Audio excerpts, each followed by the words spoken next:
Anong pinagsasabi mo? Stop playing dumb, Eduardo! Ikaw lang ang makakagawa nito sa akin. At alam kong matagal mo nang gustong gumante. What? Anong ebidensya mo?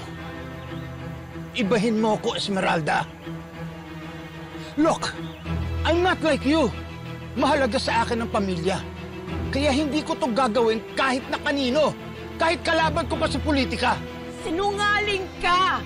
Alam ko, ikaw ang nagpapatay sa anak ko! Do you know what you're saying? Prove it! Sue me! Hindi yung ganyan. Gagawa ka ng skandalo para lang makakuha ng atensyon? Plastic ka? Pumunta ka rito para makiramay? Hindi totoo ang pakikiramay mo. Plastic ka! Ikaw ang plastic, Esmeralda.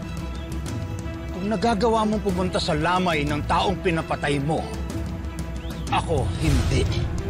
Hoy, Eduardo. Mag-ingat ka sa mga binibintang mo. Baka hindi mo kayang patunayan yan. Ba't mo ako kinakausap? Ha? Ka nga makialam dito? Bakit? Anong gusto mo? Ha?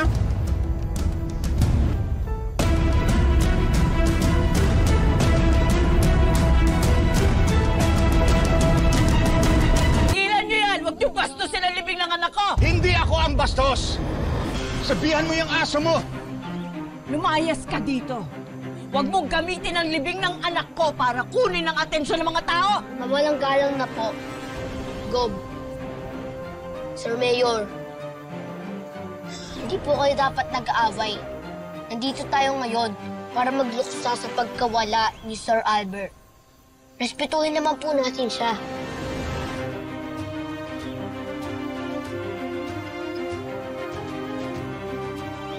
Halika na po, Sir Mayor.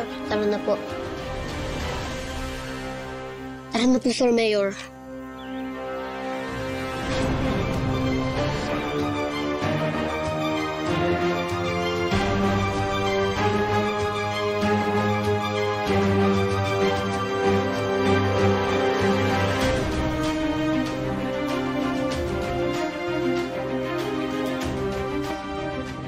Pasensya na kayo, sir, ah. Pinaayos ko kasi itong gulong ng sasakyan. Kung andun ako, baka nabaril ko yung record na yun. Mabuti nga wala ka doon. Dahil kung nandun ka, siguradong hindi ka papayag na sigaw-sigaw nila ako. Pasensya na po, Sir Mayor. Pero, bakit po ba kayo pinagbibintangan ni Gob na pumatay kay Sir Albert? Tsaka bakit po ang lakas ng loob niya na pagbintangan kayo? May ebidensya po ba siya? Pati ba naman ikaw, pinaghihinalaan mo ako? Ano ba tingin mo sa akin, Rambo? Mamamatay tao?